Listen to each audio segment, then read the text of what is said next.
Eu queria convidar você a tomar na sua mão a sua Bíblia e abrir comigo em Efésios capítulo 5. Aleluias. Nós temos falado no mês de agosto sobre a pessoa do Espírito Santo. Aqui, no mês de setembro, se o Senhor nos permitir, vamos ter a conferência do Espírito Santo aqui. Nós tiramos o mês de agosto para aprender mais da pessoa do Espírito Santo. Eu quero continuar falando da pessoa do Espírito Santo, mas hoje falando sobre como ser um crente cheio do Espírito Santo. Como ser um cristão cheio do Espírito Santo. Como ser uma pessoa cheia do Espírito Santo. Efésios capítulo 5, verso 18. Todos encontraram? Amém? Olha, seu irmão que está do seu lado está sem a Bíblia. Se ele tiver sem, deixa ele ler junto com você.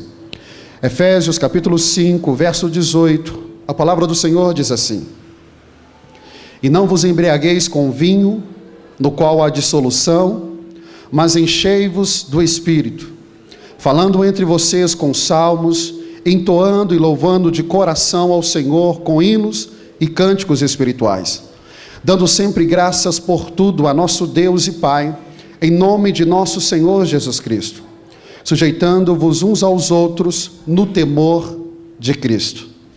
Pai, obrigado pela Tua palavra, que é viva, eficaz, poderosa.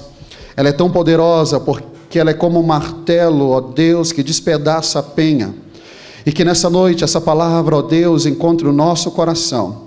Ela é poderosa, capaz, ó Deus, de dividir, ó Deus, espírito e alma.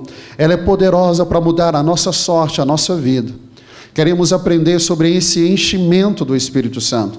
Queremos aprender a andar no Espírito, a viver no Espírito, a se mover no Espírito. Nos ensine através da Tua palavra. Não desejamos só conhecimento, desejamos uma revelação que toque o nosso coração. Ó Deus, eu oro para que cada coração esteja receptivo, aberto à Tua palavra nessa noite. Use, ó Deus, o pregador. Apesar dele, use ele com unção, com graça, para falar o coração da Tua igreja nessa noite, em nome de Jesus. Amém, Senhor. Eu gosto muito dessa carta de Paulo aos Efésios. A história desta igreja é uma história muito bonita, como Paulo começa. Paulo tentou por 2 vezes entrar na Ásia, e Éfeso era uma das principais cidades da Ásia. Era uma cidade portuária. Paulo tentou na sua primeira viagem, mas sem sucesso. Na segunda viagem missionária, ele vai tentar também, mas não aprouve ao Senhor, chegar na Ásia.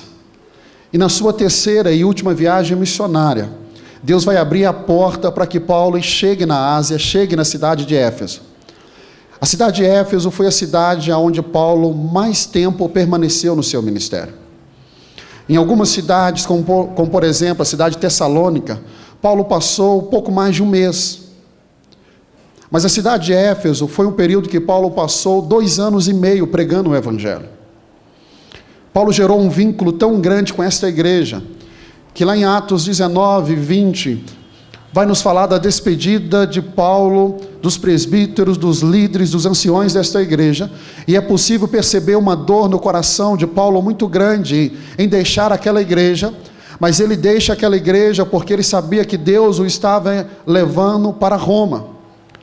E ele sabia que era uma ida sem volta. Ele sabia que ele ia para Roma para ser preso, e ali seria o lugar da sua morte. Ele vai fazer esse trajeto. Vai ser um trajeto difícil. O navio que Paulo estava vai naufragar.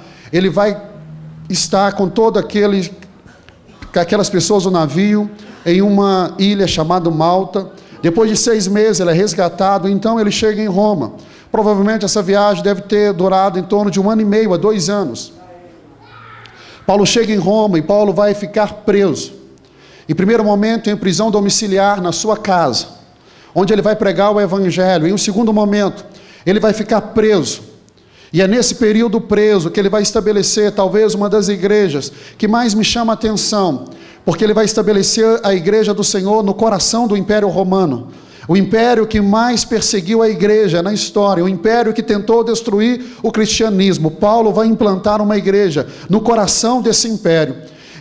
E ali naquela prisão ele vai escrever algumas das suas cartas, e uma delas é a carta aos Efésios. Ele escreve essa carta 7 anos depois que esta igreja foi fundada. Essa carta tem algumas características que é interessante antes de eu entrar no tema do Espírito Santo. Essa é a única carta do apóstolo Paulo que ele não chama a atenção da igreja. A maioria das outras cartas nasceram em função de um problema da igreja, como por exemplo, a igreja de Corinto.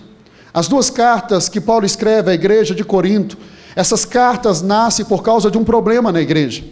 A primeira carta, Paulo fala da divisão que havia naquela igreja.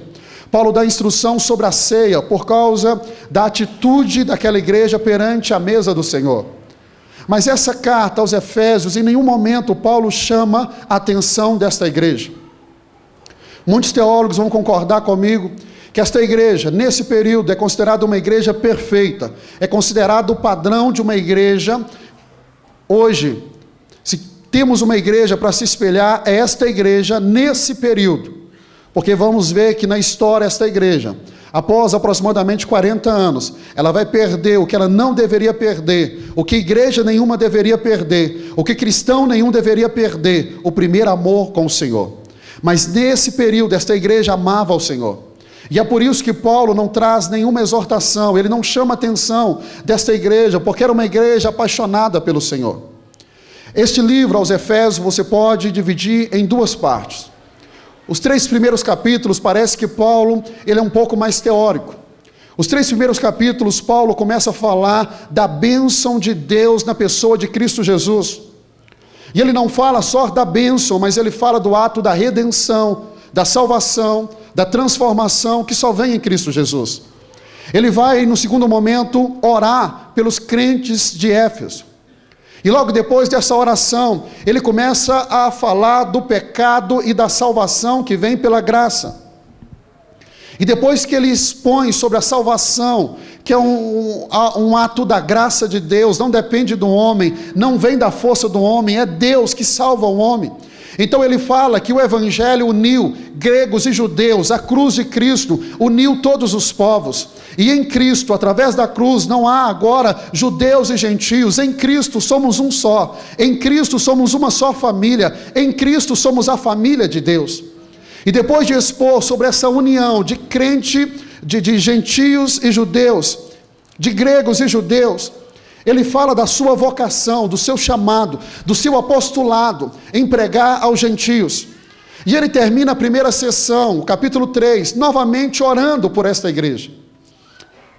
Novamente orando. Então nós vamos começar agora no capítulo 4. E a partir do capítulo 4 nós percebemos que Paulo, ele agora é mais prático. Ele não é tão teórico, mas ele fala de algo prático para aquela igreja, como aquela igreja deveria viver no seu dia a dia. Como por exemplo, no capítulo 4, ele fala da unidade da fé, como que esta igreja deveria estar unida em uma só fé. Ele fala do santo ministério, do serviço dos santos. Ele mostra como que a igreja é edificada pelo trabalho da própria igreja. A igreja não é edificada pelo trabalho do pastor, pelo trabalho dos levitas, pelo trabalho de 1, 2 ou 3. A igreja é edificada quando todos trabalham em função dessa edificação. Então ele fala do serviço aos santos, como que os santos devem trabalhar. E ele fala da santidade, dessa santidade, e traz uma exortação à santidade. Então nós chegamos agora no capítulo 5. No capítulo 5 ele começa a falar do fruto da luz e as obras das trevas. Ele tenta mostrar que não tem como ter associação. Então ele chega num ponto importante, que é o verso 18 que nós lemos. Ele traz um conselho, ele diz assim: não vos embriagueis com vinho no qual há dissolução, contenda, mas enchei-vos do Espírito. Quando pensamos no enchimento do Espírito Santo, nós estamos vivendo um tempo da história onde há uma ênfase muito grande nos milagres, nos dons, no poder do Espírito. E se talvez pudéssemos perguntar aqui um a um, a maioria ia dizer que o enchimento do Espírito Santo é para desenvolver algo para o Senhor, é para caminhar nesse nível de poder. Mas Paulo trata o enchimento do Espírito Santo para algo que nós às vezes não pensamos. Ele fala nesse momento, é como se Paulo tivesse dado uma pausa, e ele fala do enchimento do Espírito Santo, antes de continuar falando de algo prático. Ele fala do enchimento do Espírito Santo, e se você ir no verso 22, Paulo começa a falar da função agora da mulher com o marido. Ele vai falar da função da mulher, a esposa, como a esposa deve se comportar no lar. Depois ele fala da função do marido, como que o marido deve amar a esposa. Depois ele fala do filho.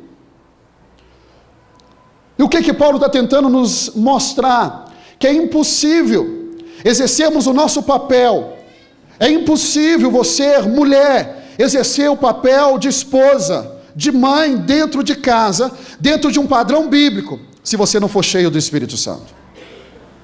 É impossível você, homem, exercer dentro de casa o papel de marido, o papel de pai, se você não for cheio do Espírito Santo. Paulo vai além das quatro paredes do nosso lar. Ele começa a mostrar que sem o Espírito Santo é impossível um relacionamento sadio entre um servo e o patrão, entre o empregado e o patrão. Ele mostra que o enchimento do Espírito Santo está muito além do que uma manifestação de poder. O enchimento do Espírito Santo é para que eu e você assumamos o papel que Deus estabeleceu para mim e para você. Eu tenho alguns livros em casa sobre família. E eu tentei me lembrar daqueles que eu já li sobre família. Interessante, não achei nenhum autor que mostrasse isso. A importância do enchimento do Espírito Santo para que dentro do lar o marido faça a função de marido, a esposa faça a função de esposa, os pais façam o papel de filhos. E talvez você diga: pastor, será que eu preciso mesmo desse enchimento do Espírito Santo para desenvolver este papel? Você precisa. Quando olhamos para as famílias hoje, nós percebemos as famílias sendo destruídas, casamentos estão sendo destruídos.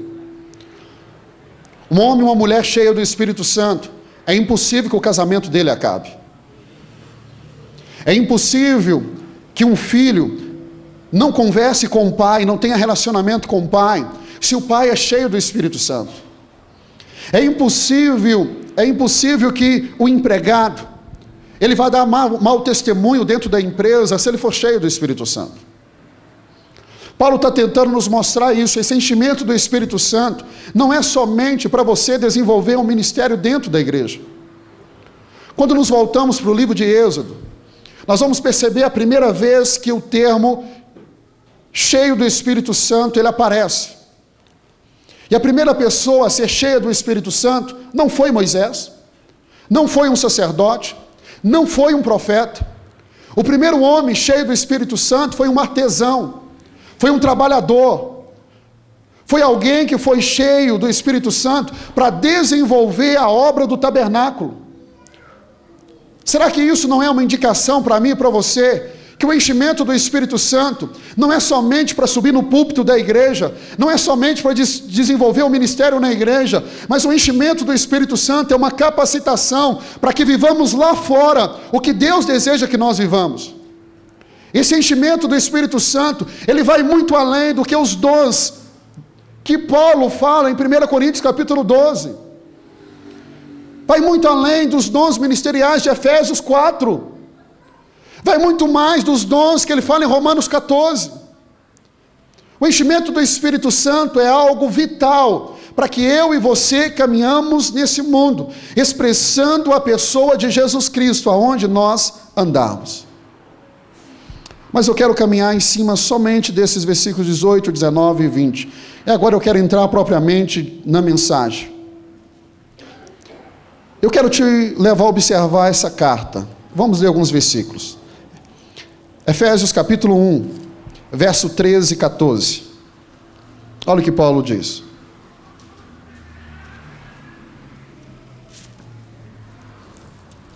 Efésios capítulo 1, verso 13 e 14, Paulo diz assim: em quem também vós, depois que ouviste a palavra da verdade, o evangelho da vossa salvação, tende nele também crido, fostes selados com o Espírito Santo da promessa, a qual é o penhor da vossa herança, até o resgate da sua propriedade, em louvor da sua glória. No capítulo 5, verso 18, o texto que nós lemos, ele diz: e não vos embriagueis com vinho, no qual há dissolução, mas enchei-vos do Espírito Santo. Poderíamos ler outros textos aqui, mas deixa eu poupar um pouco de tempo. Paulo vai dar uma ênfase muito grande para esta igreja da pessoa do Espírito Santo. E se você está conseguindo acompanhar esta mensagem, eu disse para você hoje, esta igreja é um modelo para nós como igreja. Esta igreja precisa ser uma igreja cheia do Espírito Santo. E Deus deseja te encher com o Espírito Santo.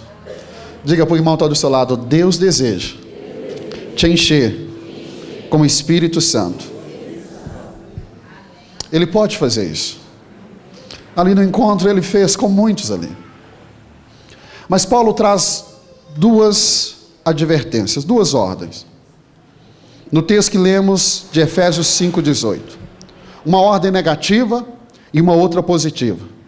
Em Efésios 5,18 ele diz assim: não vos embriagueis com vinho. Há uma ordem negativa, ele diz assim: olha, não é com vinho que você deve se embriagar. Ele diz: quando nos embriagamos com vinho vai haver dissolução.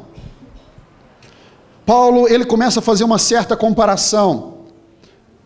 Ele mostra uma semelhança superficial no embriagar com vinho e no enchimento do Espírito Santo. Paulo não coloca isso no mesmo nível. Ele traz uma certa semelhança. Existe uma semelhança. Uma pessoa bêbada, nós dizemos que ela está sob a influência do álcool. Uma pessoa cheia do Espírito Santo, nós vamos dizer que ela está debaixo da influência da pessoa do Espírito Santo de Deus. Esta semelhança que Paulo quer trazer para mim e para você. Em ambas as proposições, há uma mudança de comportamento. Quando a pessoa bebe, ela muda o comportamento. Alguns ficam mais alegres, mais soltinhos. Outros ficam assim, mais violentos. Há uma mudança. Quando a pessoa ela se embriaga com vinho, isso gera mudança no seu comportamento. Mudança em todos os níveis. Mas uma pessoa também cheia do Espírito Santo, isto leva a uma mudança radical. É interessante como que em cada época, e se possível talvez no final desse mês, eu quero tentar te mostrar uma exposição clara do Espírito Santo, de Gênesis a Apocalipse. E eu quero tentar te mostrar essa influência do Espírito Santo ao longo da história também.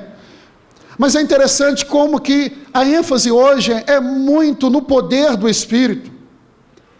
Mas o mesmo Espírito que concede poder, o mesmo Espírito que concede dons, o mesmo Espírito que faz maravilhas, é o mesmo Espírito que concede os frutos.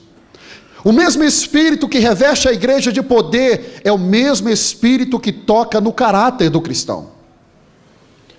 Eu não consigo entender uma pessoa dizer que ela é cheia do Espírito Santo, se dentro de casa ela não consegue manifestar os frutos do Espírito.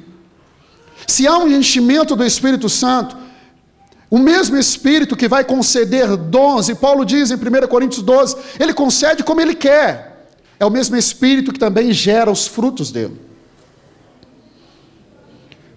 Eu não consigo imaginar um esposo dizer que ele é cheio do Espírito Santo, se em casa ele trata a esposa de maneira inadequada. Pedro disse, ele faz dessa maneira. Pedro disse, ele trata a esposa de maneira ríspida. Se ele trata a esposa de maneira errada, a oração deste homem não é ouvida. Então o mesmo Espírito que nos enche de poder, de autoridade, de intrepidez, é o Espírito que muda o nosso comportamento, e o nosso comportamento é mudado quando o nosso caráter é mudado. Este Espírito Santo, ele muda o caráter. Quando nascemos de novo e o Espírito começa a morar em nós, ele traz essa mudança. Se outrora nós mentíamos, agora o Espírito Santo nos convence que a mentira é pecado e nós paramos de mentir. Se eu enganava, agora o Espírito Santo em mim me convence, você não pode mais enganar. Se você prostituía, agora o Espírito Santo, este enchimento vai te mostrar que a prostituição não é algo que Deus se agrada. Ele vai tentar te convencer e te mostrar que você é templo do Espírito Santo. E Paulo faz essa associação. O Dr. Martin Luther King, e médico, E pastor, ele diz que o álcool tem esse poder. O álcool é como estimulante. E ele é um depressivo. Paulo diz assim: não vos embriagueis com vinho. Por mais que exista essa falsa sensação que a bebida nos muda, nos deixa mais alegre, não, ele é um depressivo. Mas o enchimento do Espírito Santo é diferente. O enchimento do Espírito Santo é algo que muda o nosso interior, muda a nossa vida, muda tudo em nós. O que o Espírito Santo faz é totalmente oposto ao que o álcool faz. O que o Espírito Santo faz comigo e com você é que ele vai estimular a nossa mente, o nosso coração, a nossa vontade. Paulo diz: o resultado da embriaguez é a dissolução. Mas o resultado do enchimento do Espírito Santo, ele vai nos falar no verso 19. E ele diz: mas enchei-vos do Espírito Santo. Leia comigo o verso 19, ele diz assim: falando entre vós com salmos. Diga comigo: falando entre vós com salmos. O enchimento do Espírito Santo, ele produz comunhão. Diga comigo: comunhão. Paulo está dizendo assim: falando entre vós, falando entre vocês, falando entre vocês com salmos. Em outra tradução ele vai dizer com hinos e cânticos espirituais. Preste atenção nisso aqui. O enchimento do Espírito Santo, ele leva uma igreja a viver em comunhão. Diga comigo: somente o Espírito Santo, o enchimento dele pode levar uma igreja, pode levar uma comunidade a viver em comunhão. Paulo está dizendo assim: se há um enchimento do Espírito Santo, no meio de vocês vão falar de salmos, de cânticos espirituais. Se há um enchimento do Espírito Santo, não há espaço para fofoca. Se há um enchimento do Espírito Santo, não há lugar para falar da vida do outro. Se há um enchimento do Espírito Santo, não vai haver divisão no meio da igreja. O que gera divisão? A falta do enchimento do Espírito Santo.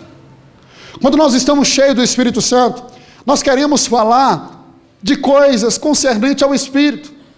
Paulo vai dar um conselho para Timóteo na sua primeira carta, dizendo: Timóteo, foge da má conversação.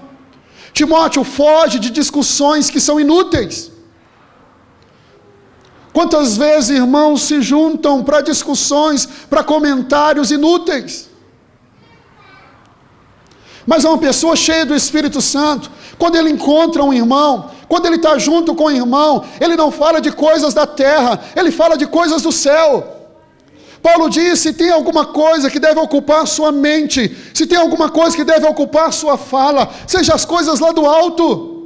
Ele diz: o Espírito Santo que veio de Deus vai te ensinar sobre Deus. Uma pessoa cheia de Deus, cheia do Espírito Santo, ele não tem tempo para murmuração, ele não tem tempo para falar da vida do outro, ele não tem tempo para falar da roupa do outro. Quando dois crentes cheios do Espírito Santo, eles se unem, é para falar de coisas, de cânticos, de hinos espirituais. Se há falta de comunhão na igreja, isso é fruto da carnalidade, isso é fruto da infantilidade espiritual. Se há divisão dentro da igreja, é fruto da carne, ou é fruto da infantilidade espiritual dos crentes? Ao longo desses quase 20 anos de evangelho, quantas divisões eu já vi no meio da igreja? As famosas panelinhas. Divisões. Por que há divisões? Porque não há enchimento do Espírito Santo. Uma igreja cheia do Espírito Santo, ela se une, ela tem comunhão, e ela se une para entoar cânticos espirituais. Qual é o contexto aqui? É o contexto da comunhão na adoração, no culto público. O crente cheio do Espírito Santo, ele edifica a vida do irmão, ele é bênção na vida do irmão, ele é resposta de Deus na vida do irmão. Um crente cheio do Espírito Santo, ele vai ser boca de Deus na vida do irmão, ele vai ser um instrumento de Deus. Paulo diz: enchei-vos do Espírito Santo, falando entre vós com salmos. Esse enchei-vos no grego é um imperativo, é uma ordem. Enchei-vos. não é opcional, é um mandamento, é uma ordem, seja cheio. E ele diz, como que eu posso ser cheio? Quando nós nos reunimos para quê? Para cantar entre nós salmos ao Senhor. Quando nos juntamos para cantar e falar de coisas espirituais. Quando deixamos a carnalidade de lado. Quando deixamos a carne de lado. Quando deixamos o Espírito fluir através de nós. Há esse enchimento. Na comunhão nós somos cheios. Na comunhão nós somos cheios. É nesse tempo de comunhão que nós somos cheios. Mas olha, continua lendo o verso 19. Se ele fala da comunhão, falando entre vós com salmos, agora ele entra na adoração, dizendo assim, entoando e louvando de coração ao Senhor com hinos e cânticos espirituais. Se primeiro ele falou de canções que eram entoadas entre vós, no meio do povo, agora ele fala de uma adoração que é destinada a Deus. Sempre procure observar a ordem. Olhe para mim. Eu não acredito que uma igreja tem poder, tem condição de tocar o coração de Deus, se ela primeiro não toca o coração do irmão que está do lado dela. Eu não creio em uma adoração que toque a Deus, se não toca o irmão que está do meu lado primeiro. Há aquela fala dizendo assim, não, eu fui só para adorar a Deus. Sim, você veio para adorar a Deus. Mas esse enchimento do Espírito Santo, ele gera comunhão entre nós. E nessa comunhão, nós somos equipados e preparados para a adoração a Deus. Nós somos levados à adoração a Deus. Nós somos conduzidos à adoração a Deus. Eu falava aqui no líder, do Tadel, daquela igreja ali em Antioquia. Aquela igreja que se reunia, a Bíblia diz que eles se reuniram para orar e jejuar. E qual era o propósito da oração e do jejum deles? Era simplesmente tocar o Senhor. Eles não estavam orando e jejuando para receber algo de Deus. Eles não estavam orando e jejuando para pedir a Deus que os abençoasse. Não. Só havia um motivo: tocar o coração de Deus. Se alguém entrasse naquela reunião ali e perguntasse, por que vocês estão jejuando? Vocês estão em luta? Eles vão dizer não. Por que vocês estão jejuando? Vocês precisam de uma resposta? Não. Por que vocês estão com esta oração tão fervorosa? Eles iam dizer, nós só queremos adorar o Senhor. É por isso que nós abrimos mão da comida, é por isso que nós abrimos mão do nosso tempo, porque nós queremos apenas adorar o Senhor, tocar o coração dEle, alegrar o coração dEle. No meio da comunhão, nós somos capacitados a essa adoração. Quando nos unimos como igreja, unimos ao irmão que está do nosso lado, há uma chance muito maior de conseguirmos tocar o coração de Deus. Paulo diz aqui agora, na adoração, entoando e louvando de coração ao Senhor. Aqui o cântico não é entre nós, aqui é ao Senhor. Não é uma adoração fria, não é uma adoração normal, não é uma adoração apagada, não. É uma adoração que toca o Senhor, não é uma adoração morta, não é uma adoração que é conduzida por uma pessoa à frente, não é uma adoração que é necessário de alguém à frente para conduzir, é uma adoração que nasce no coração por causa do Espírito Santo. É este enchimento que leva você a abrir os seus lábios, é esse enchimento que leva você a adorar o Senhor, é porque você está cheio, não é por causa de quem toca o violão, quem toca a bateria, quem entoa canções no microfone. Talvez não tenha ninguém aqui à frente, você vai adorar o Senhor porque você está cheio de Deus na sua vida. Paulo diz, enchei-vos do Espírito Santo. Mas ele fala também do verso 20. Olha o verso 20. Dando sempre graças por tudo a nosso Deus e Pai, em nome de nosso Senhor Jesus Cristo. Quando a pessoa é cheia do Espírito Santo, há gratidão no coração dela. Por que eu devo ser cheio do Espírito Santo? Para ter essa vida de gratidão.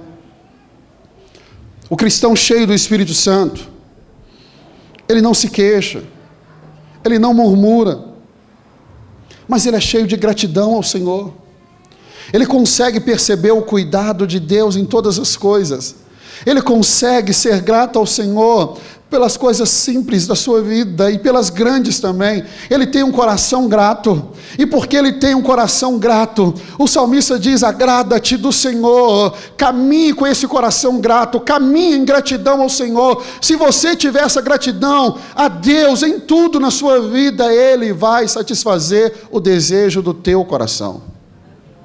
Diga para o irmão que está do seu lado: há um poder na gratidão. Se você aprender o princípio da gratidão, e se o Senhor permitir em outra oportunidade, eu falo sobre essa gratidão, você vai experimentar o poder de Deus na sua vida. Deixa eu te lembrar de um momento, quando Jesus vai a Betânia para ressuscitar Lázaro. 4 dias que Lázaro estava morto, o seu corpo já em decomposição, o seu túmulo lacrado, fechado, e quando Jesus chega diante do túmulo, ele dá uma ordem: olha, remove a pedra. E antes dele dar a ordem a Lázaro, para Lázaro sair, é interessante a oração de Jesus. Ele começa a oração dizendo assim: Pai, eu te dou graças, porque sempre me ouviste. Ele começa agradecendo. E quando nós temos um coração como o de Jesus grato, você tem autoridade para olhar para Lázaro e dizer: Lázaro, sai para fora. Se você não aprender a ter gratidão, dificilmente você vai viver o sobrenatural. Por quê, pastor? Se você não consegue ser grato nas pequenas coisas que Deus te dá, como você quer viver as grandes coisas, os grandes milagres, o sobrenatural de Deus? Se você não consegue ser fiel no pouco, como você quer experimentar o grande? Aprenda a ser grato. E esse enchimento do Espírito Santo nos leva a viver de forma de gratidão. Meus irmãos, não podemos dar graça por tudo. Não podemos. Deixa eu trabalhar isso aqui um pouquinho, olha para mim. Há um conceito errado hoje dentro da igreja. Paulo ele diz assim, vamos lá no verso 20: dando sempre graças por tudo a nosso Deus e Pai. Quando ele fala tudo aqui, eu já vi tantas coisas a esse respeito. Você não pode ser grato a Deus pelo mau moral.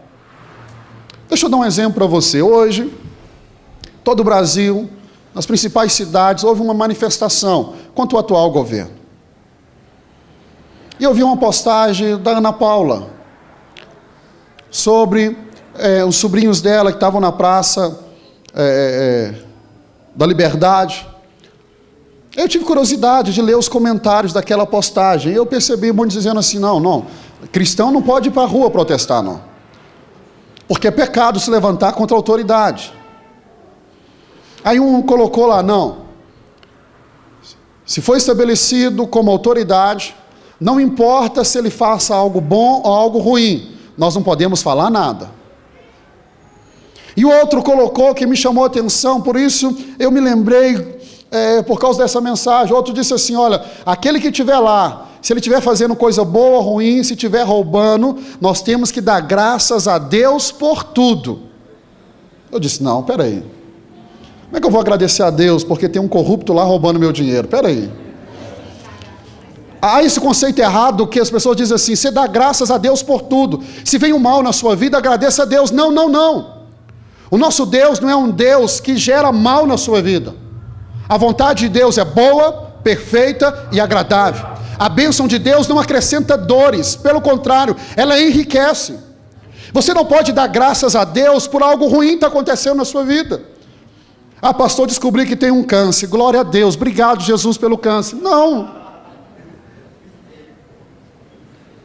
Ah, pastor, mas ele não é o Senhor da história. Sim, ele está no controle da história, mas Tiago diz assim: todo dom perfeito, toda boa dádiva, desce do Pai das luzes. Tudo que é de bom vem de Deus. Se não é bom, não é de Deus. Pode ser do diabo, pode talvez não ser do diabo, pode ser fruto da queda do homem, da natureza pecaminosa, do nosso estado adâmico que nós estamos, mas não diga que o mal é motivo de graças, de render graças ao Senhor. Não!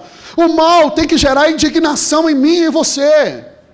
O mal tem que gerar em mim e em você. Um crente cheio do Espírito Santo, ele não sai dando graça por tudo. Quantos cristãos eu já vi que se dizem cheios do Espírito Santo e saem agradecendo por tudo? eu estou cheio do Espírito Santo, então vem o mal na minha casa. Não, eu não vou reconhecer esse mal. Não, ele não existe, eu vou dar graças a Deus. Não. Uma pessoa cheia do Espírito Santo, ele dá graças a Deus por tudo que vem de Deus. E quando não é de Deus, ele tem esse entendimento, não é de Deus. E se não é de Deus, e se eu sou cheio do Espírito Santo, eu preciso me posicionar em relação a isso. Meu irmão, tudo que é errado, tudo que é contrário à Escritura, precisa gerar uma indignação no seu coração.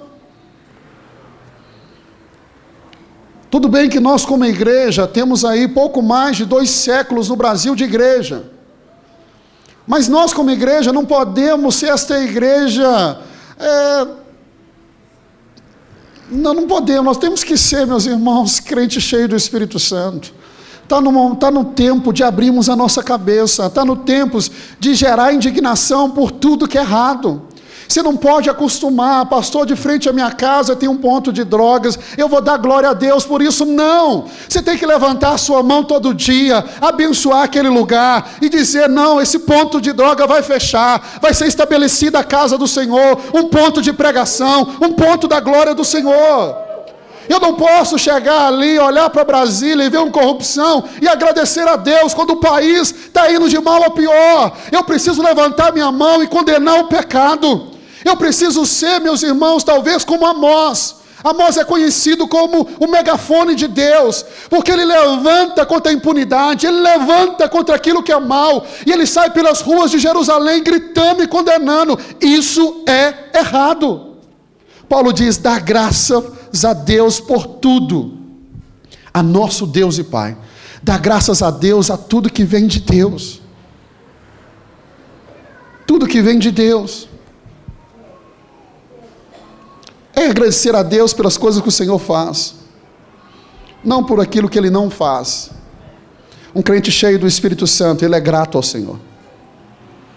E ser grato ao Senhor não quer dizer que você não possa reconhecer o que está errado à sua volta. Reconhecer e lutar contra o que está errado não é murmuração. Meus irmãos, eu não sei quem disse essa frase, qual historiador que disse que o povo que não conhece a sua própria história está fadado a cometer os mesmos erros. Quando olhamos para a Alemanha, o berço da teologia, nenhuma outra nação escreveu mais sobre teologia. Os melhores teólogos estão na Alemanha, estiveram na Alemanha. E a explicação é por causa da facilidade da língua deles, de traduzir algumas coisas que nenhuma outra língua traz. Mas no período da Segunda Guerra Mundial, a maior parte da igreja, apoiou Hitler na matança. Porque a igreja dizia, olha, nós temos que dizer sim, Senhor, a toda autoridade. Mas a Bíblia diz que nós devemos dizer toda autoridade que é estabelecida por Deus e segue o princípio de Deus, que obedece a Deus, que anda pela palavra. Havia pessoas, crentes, que se diziam cheios do Espírito Santo, que ali na Alemanha estavam aplaudindo quando os judeus eram levados para serem mortos. Ser cheio do Espírito Santo não é, meus irmãos, ser um crente bitolado fora do mundo, não. Por isso que Paulo traz esse entendimento, ser cheio do Espírito Santo, é para que você vá lá para fora, para ser luz, para ser luzeiro, para brilhar lá fora, para que todos ao olharem para você, veja Deus na sua vida, veja as suas obras e louvem ao Pai Celestial por causa de você. E o verso 21 ele diz assim, sujeitando-vos uns aos outros no temor do Senhor. Um crente cheio do Espírito Santo, ele é submisso. Submissão, uma pessoa submissa, não é aquela que se submete somente à autoridade. Paulo está dizendo assim, você precisa se submeter ao irmão que está do seu lado. Você precisa se submeter ao irmão, sujeitando-vos uns aos outros, no temor do Senhor. Uma igreja cheia do Espírito Santo não é uma igreja obediente ao pastor, é uma igreja que é submissa ao irmão que está do lado. É uma igreja que entende que Deus pode usar o irmão que está do lado, como usa o pastor. É que entende que o irmão está do lado, também é parte do corpo, e pode ser um instrumento de Deus na edificação dessa pessoa. E quando fala dessa submissão uns aos outros, Jesus traz tanto ensino sobre isso. Jesus diz assim: olha, quando você for conversar com outro, quando você estiver com outro, considere ele superior a você, considere ele melhor do que você. Nunca olhe a pessoa de cima para baixo, mas olhe para ela de baixo para cima, reconhecendo que ela é melhor do que você. Submisso uns aos outros, olhe para o outro reconhecendo, existe algo de Deus na vida do irmão, que pode me abençoar, que pode me edificar, que pode me fazer crescer. Olhe para o irmão que está do seu lado, olhe para ele, diga para ele: tem algo na sua vida, e está somente na sua vida, que vai me fazer crescer. Diga para ele: mas também tem algo na minha vida, para ser derramado sobre a sua vida. Em Cristo, devemos ser submissos uns aos outros. Diga comigo: em Cristo, devemos ser submissos uns aos outros. Em Cristo. Essa submissão, ela é em Cristo. Qualquer submissão fora de Cristo, ela está errada. A submissão não vem por causa da posição da pessoa. Nós nos submetemos por causa de Cristo. Quando Paulo traz o conceito das esposas logo à frente, olha o verso 22. Você vai perceber que parece que Paulo está trabalhando para ele fazer um pulo. Então ele fala da submissão uns aos outros, aí ele chega no verso 22, olha. Ele diz assim: as mulheres sejam submissas ao seu próprio marido, como ao Senhor. Ele fala desse enchimento do Espírito Santo, que ele está dizendo assim: olha, somente uma mulher cheia do Espírito Santo vai conseguir ser submissa ao marido. Mas por que eu sou submissa ao marido? Por causa do Senhor. Eu sou submissa para agradar o marido? Não, eu sou submissa para agradar o Senhor. Não, eu sou submissa porque o marido, ele merece que eu seja submissa. Não, ele pode até não merecer, mas eu sou submissa por causa do Senhor. Quando fala de submissão, tem algumas mulheres que até arrepiam, né? Mas é um entendimento errado. Submissão, meu irmão, não quer dizer que você é menor, é inferior. Submissão, debaixo da missão do marido, porque o marido foi estabelecido como cabeça. Olha o verso 23, porque o marido é o cabeça da mulher, como também Cristo é o cabeça da igreja, sendo este mesmo o salvador do corpo. Então ele diz: olha, você que é cheio do Espírito Santo, você que é uma mulher cheia do Espírito Santo, você vai se colocar debaixo dessa submissão, da missão do marido. Vai reconhecer que o marido, ele é o cabeça, como Cristo é o cabeça. O que é um marido, um homem que é cabeça? É um homem, um marido que é parecido com Cristo. Quantos casais eu já aconselhei? Aí vem o marido e entra e fala assim: pastor, conversa com a minha esposa, ela não é submissa. E eu digo sempre, pergunto sempre para ele: e você é parecido com Cristo?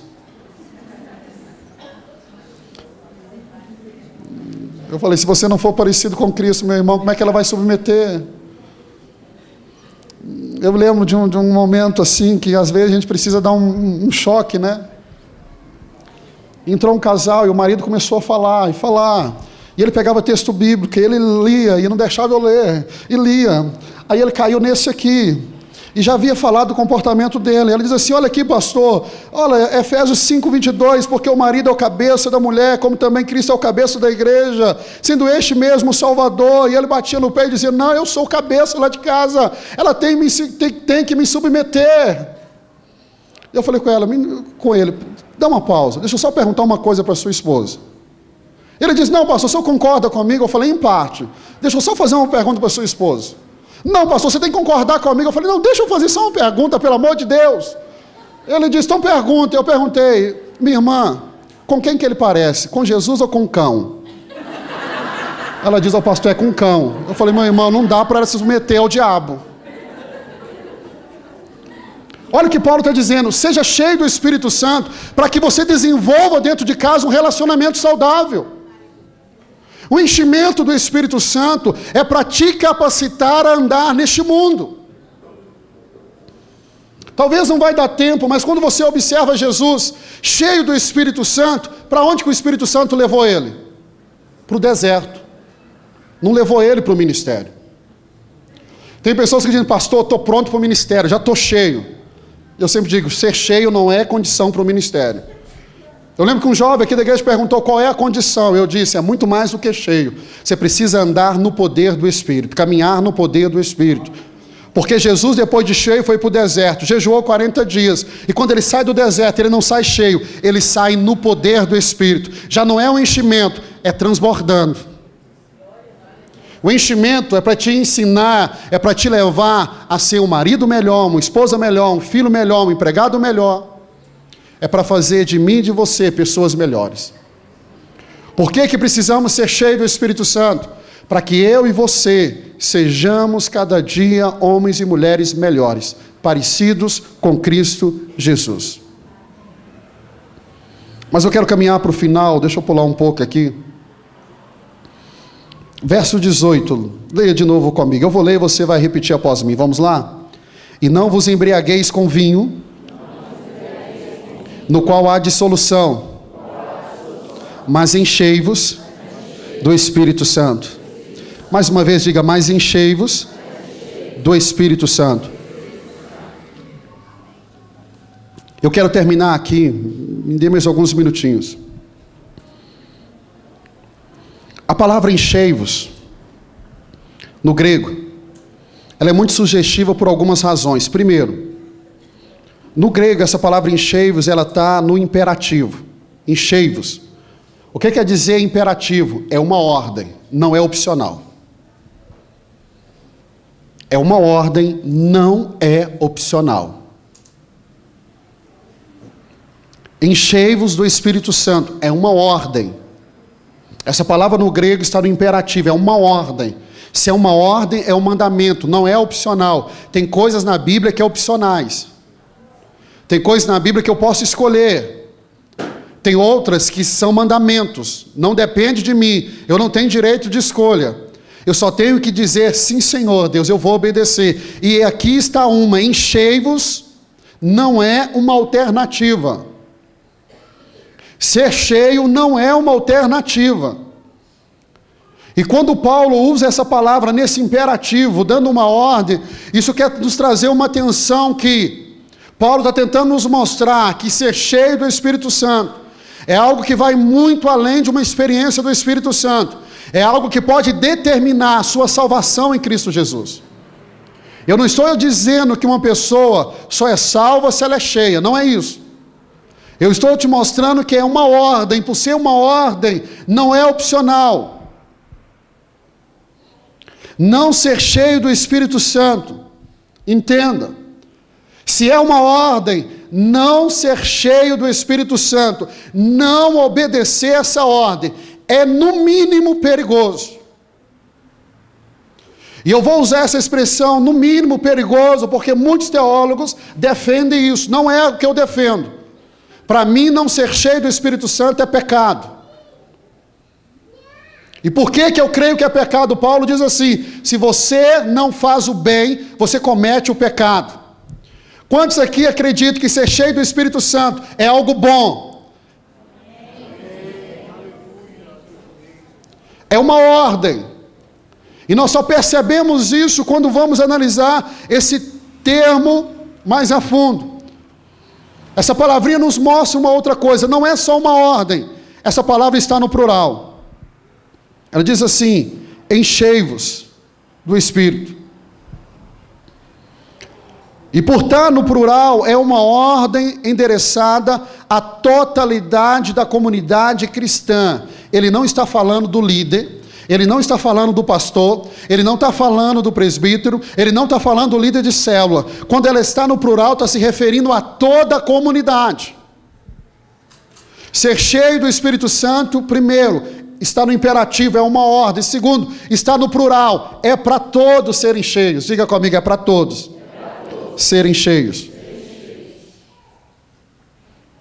Talvez no final do mês, se o Senhor permitir, quando eu tentar, e se o Senhor me ajudar, eu conseguir expor para você a atuação do Espírito Santo na história, você vai perceber que em alguns momentos o Espírito Santo era para algumas pessoas, mas esse momento o Espírito Santo é para todos. Então você pode dizer: o Espírito Santo é para mim. Diga comigo: nessa noite, eu posso ser cheio do Espírito Santo. Essa palavra nos mostra que ela está no imperativo, que ela está no plural e que ela está também na voz passiva. Talvez você está lembrando do português lá, né? Lá do seu tempo que você estava estudando. Ou matéria que era para mim assim, um calvário.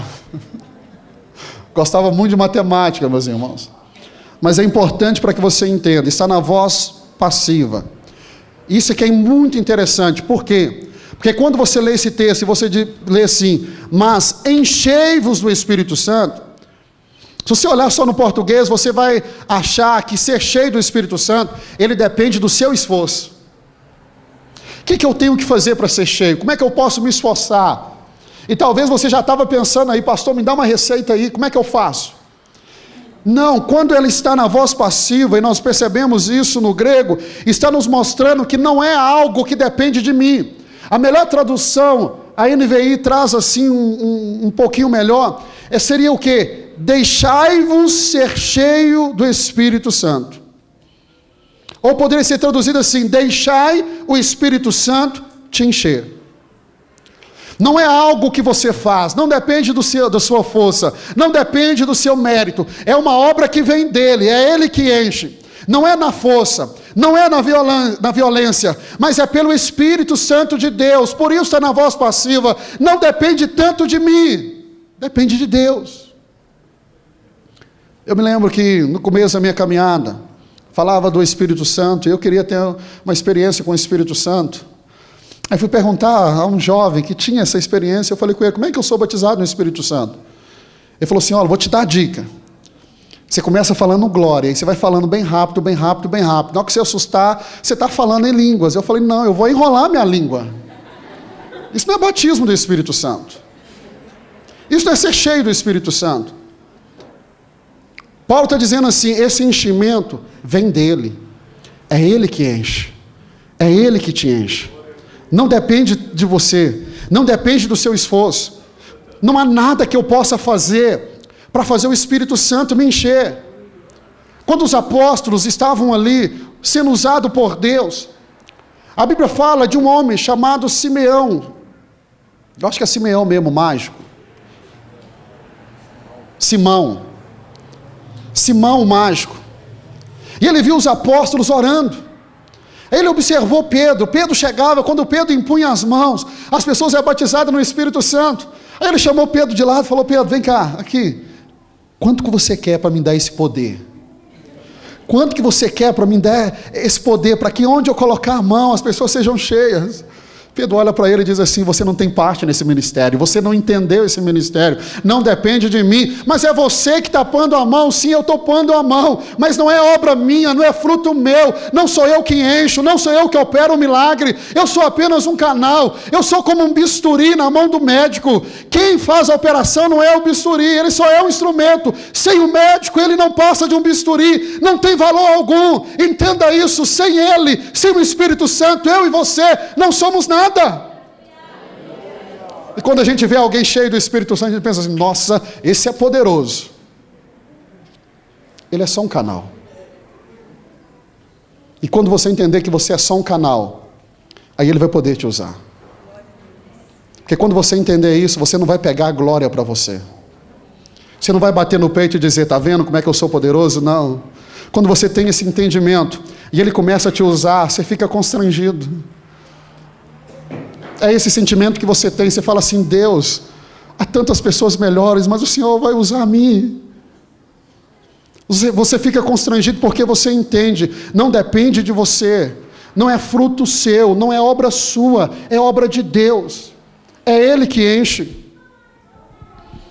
E quando nós olhamos essa palavra, ela está no presente contínuo. Há dois tipos de imperativo no grego, dois. O primeiro, ele descreve uma ação única. Deixa eu te mostrar onde isso aparece na Bíblia. Vai lá em João 2. João capítulo 2. E eu vou terminar aqui. João capítulo 2. Há duas palavras que podem ser usadas nesse contexto de Paulo. A primeira, ela descreve uma ação única. João capítulo 2, verso de número 7. Esse é o momento lá em Canaã da Galileia que Jesus vai transformar água em vinho. João 2,7, Jesus diz assim: Jesus lhe disse: enchei de água as talhas. E eles as encheram totalmente. Esse enchei aqui, que Jesus diz, havia uma talhas, como se fossem tambores. Jesus dá essa ordem: enchei. Aqui, ela está no imperativo, que mostra esse sentido de uma ação única. Jesus disse assim: enchei. Uma vez que ela está cheia, acabou o serviço. Mas não é a mesma palavra que Paulo usa. Paulo usa uma outra palavra, e essa outra palavra que Paulo usa, ela está no presente contínuo. Ela mostra que é um enchimento contínuo, diário. Não é só um enchimento. Não é algo que foi feito e acabou, não. É algo contínuo, é algo que está jorrando sempre. É uma água que não para de jorrar, é uma fonte inesgotável, é uma fonte que não para de jorrar. Eu estou cheio hoje, vou continuar cheio amanhã, continuo na segunda, na terça, na quarta, na quinta, na sexta. Não é um enchimento em um momento, é algo contínuo na minha vida, que não para e não vai parar enquanto nós estivermos aqui. Essa é uma ordem para esse enchimento diário. Efésios 5,18, Paulo diz: enchei-vos do Espírito Santo, trazendo essa ideia. Não é só uma experiência. Quantas vezes eu vejo cristão dizendo: pastor, eu tive uma experiência, eu fui cheio. Eu digo: glória a Deus. E hoje, como é que você está? É algo diário. Acontece todos os dias. Acontece todos os dias. É esse enchimento diário, não para. Não é uma experiência que eu tive com o Espírito Santo há 20 anos atrás. Há 20 anos, pastor, fui no encontro, foi benção, tremendo, fui cheio. Não, é algo que acontece todos os dias. E porque acontece todos os dias, aí você começa a entender. Não depende do pastor. Você não está do lado do pastor todo dia. Não depende do irmão que está do seu lado. Depende de quem? Dele. E qual é o desejo dele? Te encher todos os dias. É aquele desejo que precisa brotar no seu coração. Ah, eu estou cheio hoje. Você não pode sentar, acomodar e falar: nossa, foi tão boa essa experiência. Mas você precisa se lançar na presença dele e dizer assim: Senhor, eu estou grato. Mas você entra na presença dele declarando assim: eu sei que tem mais. E quando você entra com este coração, ele vai te enchendo. E não é uma experiência que você tem no domingo, você pode ter ela em qualquer lugar. É um enchimento contínuo, e você chega na presença dele e diz: Senhor, eu quero mais, eu quero mais. E ele vai te enchendo, e quanto mais ele te enche, mais você derrama sobre a vida das pessoas, mais você edifica a pessoa do seu lado, e quanto mais você derrama na vida do outro, mais ele derrama sobre a sua vida. Se coloque de pé, nós vamos terminar. Deixa eu levar você a entender isso.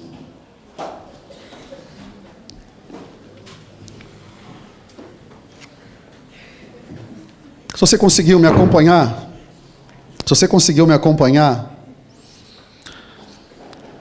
eu te mostrei que o propósito de Paulo, quando fala do enchimento do Espírito Santo, para que haja o quê? Canções, louvores, cânticos espirituais em nosso meio. Uma vez que essas canções são entoadas no nosso meio, nós vamos ser levados a entoar canções a Deus, a tocar o coração dele. Essa comunhão entre nós nos leva à adoração, e essa adoração a Deus nos leva a viver em submissão um ao outro. Eu olho para a vida do meu irmão e eu entendo, ele tem algo de Deus para mim. Eu olho para ele e eu reconheço, eu também tenho algo de Deus para derramar na vida dele. Esse enchimento é mais ou menos assim. Lembra daquela viúva? Quando o profeta vai visitá-la, ela diz: não visitá-la, ela vai até o profeta, né? São duas viúvas, mas ela vai até o profeta e diz assim: olha, o meu marido era profeta como você, era um dos filhos do profeta, mas ele morreu. E agora vem os credores e querem levar os meus filhos como escravos. Aquele profeta pergunta: o que você tem em casa?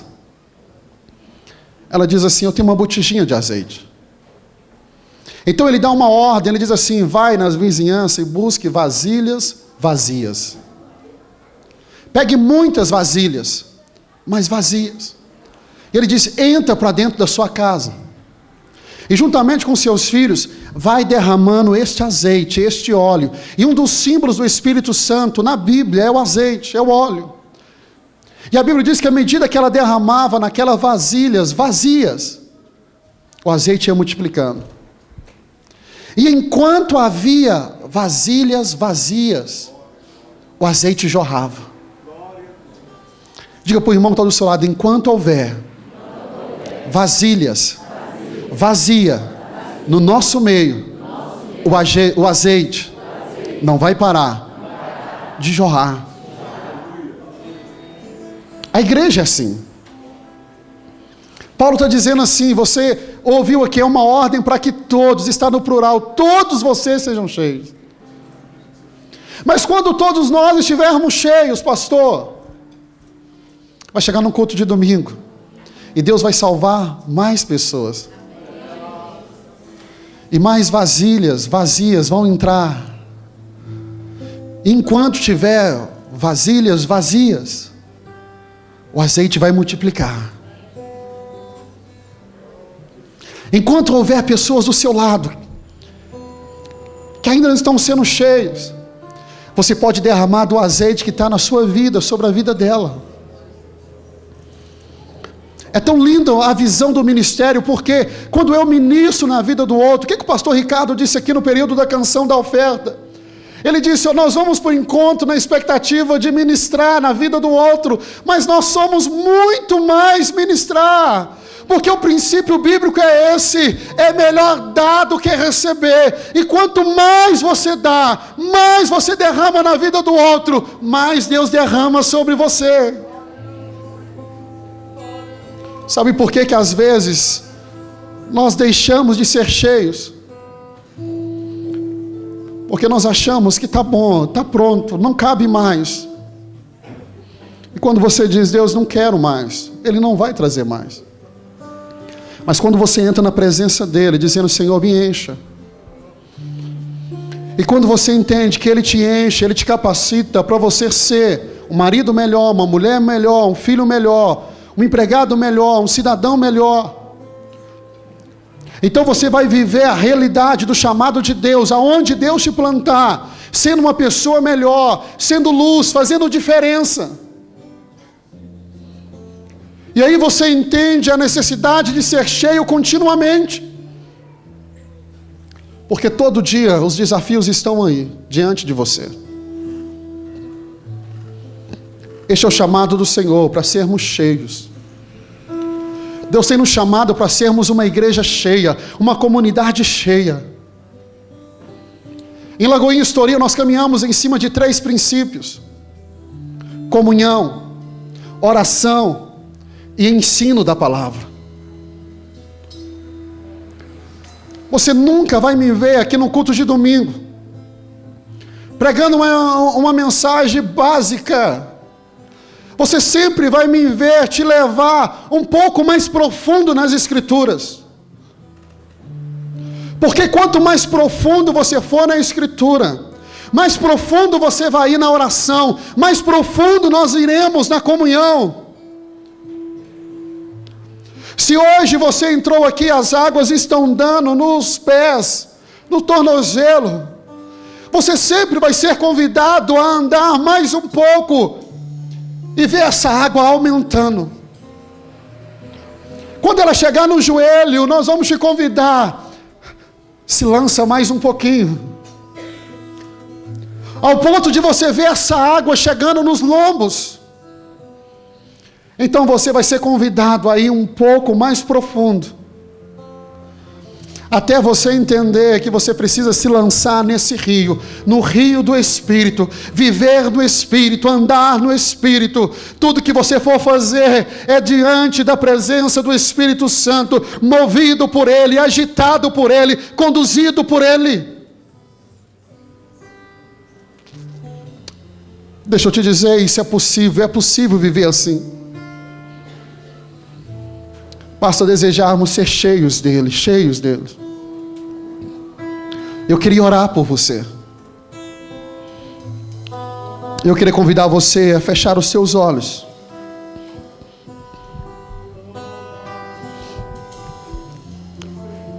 Você é um crente cheio do Espírito Santo.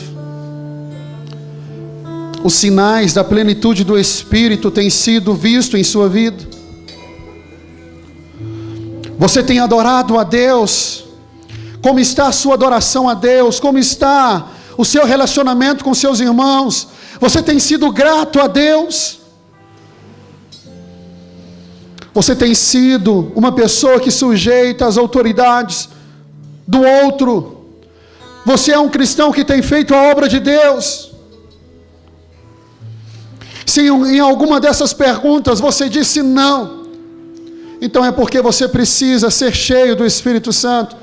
E nessa noite você pode ser cheio do Espírito Santo. E antes de eu começar a orar por você, comece a orar no seu lugar e dizer: Senhor, eu já tenho tido tantas experiências com o Senhor, mas essa noite eu aprendi, eu entendo que o Senhor tem mais para mim. Ore a Ele, dizendo: Espírito Santo, vem me encher, vem me capacitar para esta semana, para os desafios que estarão diante de mim. Espírito Santo, vem me encher. Você pode começar a orar no seu lugar, você pode erguer a sua voz e dizer: Senhor, eu sei que o Senhor tem mais.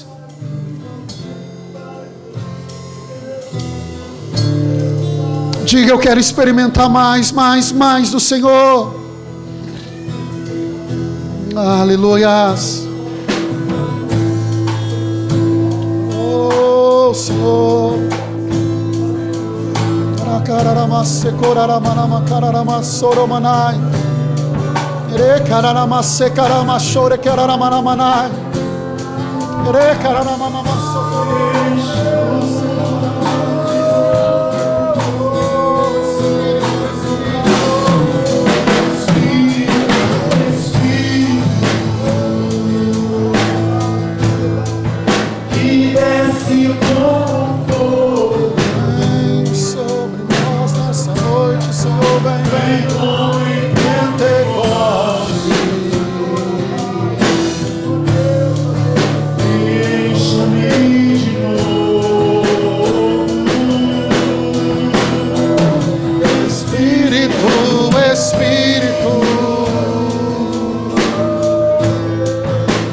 Desce como fogo, vem como em Pentecostes,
desce como fogo, vem como em Pentecostes,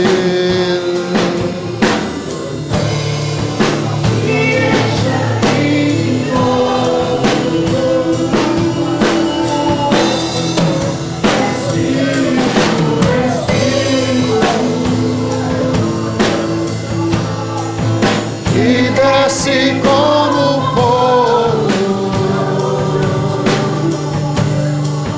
vem como em Pentecostes.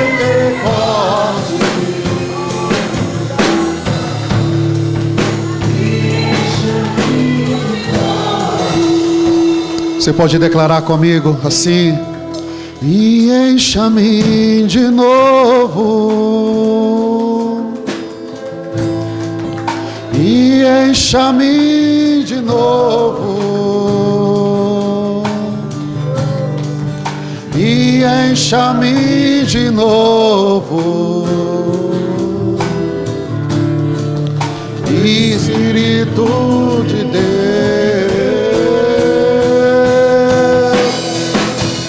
e encha-me de novo, e encha-me de novo, de novo, de novo.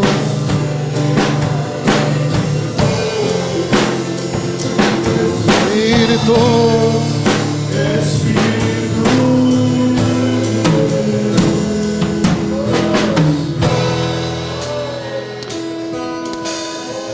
você pode orar juntamente comigo, dizendo assim: Espírito Santo, eu quero ser a tua habitação, ser a tua morada.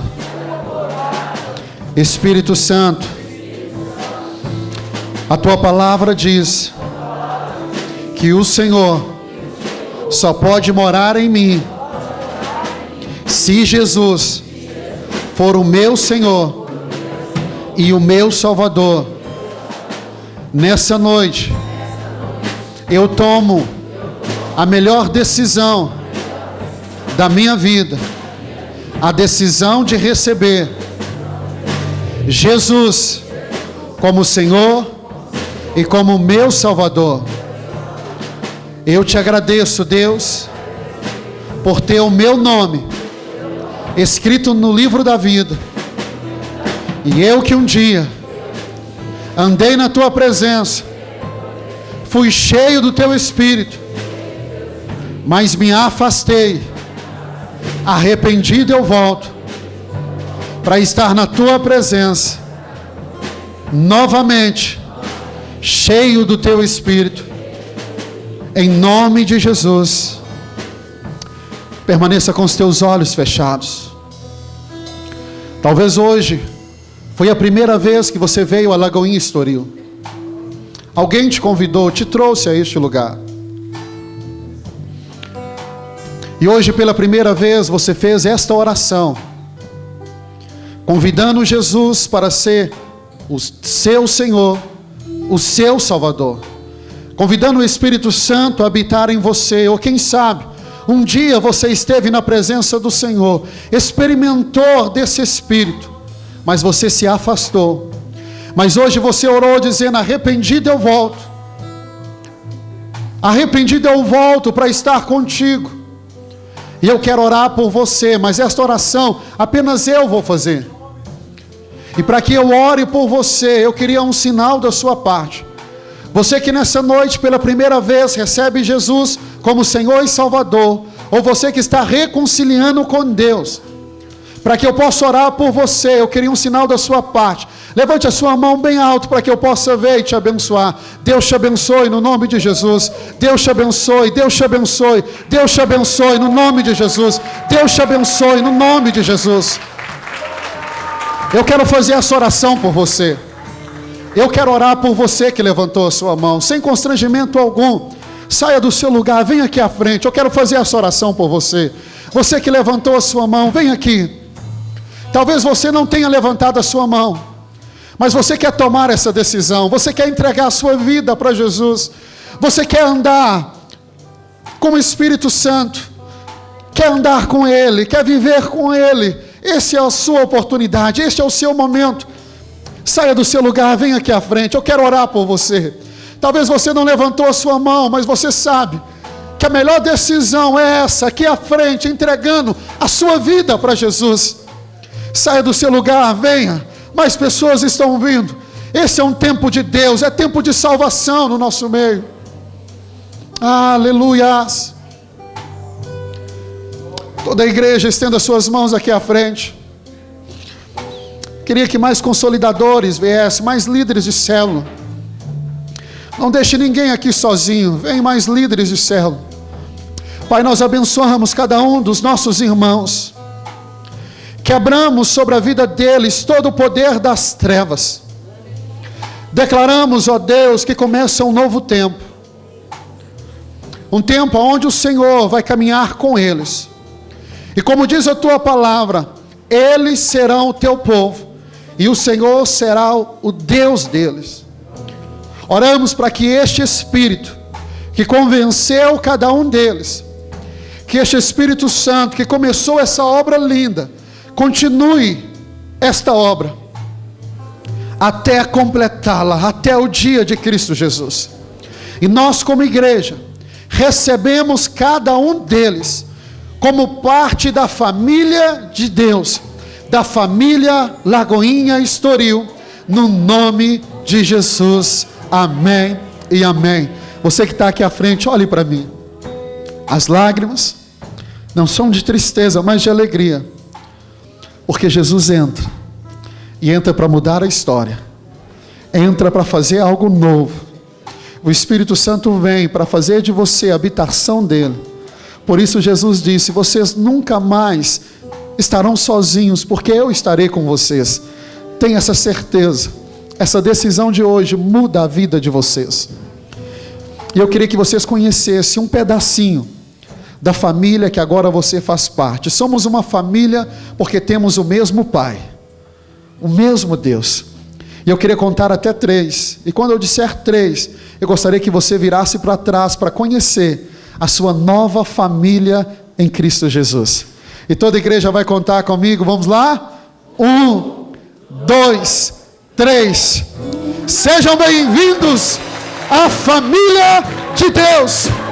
Sejam bem-vindos, bem-vindos, bem-vindos à família de Deus. Sejam bem-vindos, sejam bem-vindos. Uma família vivendo o compromisso de um grande amor de Cristo. Eu preciso de ti, querido irmão. Aleluias. Uma família. Você pode aplaudir ao Senhor. Aleluias. Louvado seja o nome do Senhor.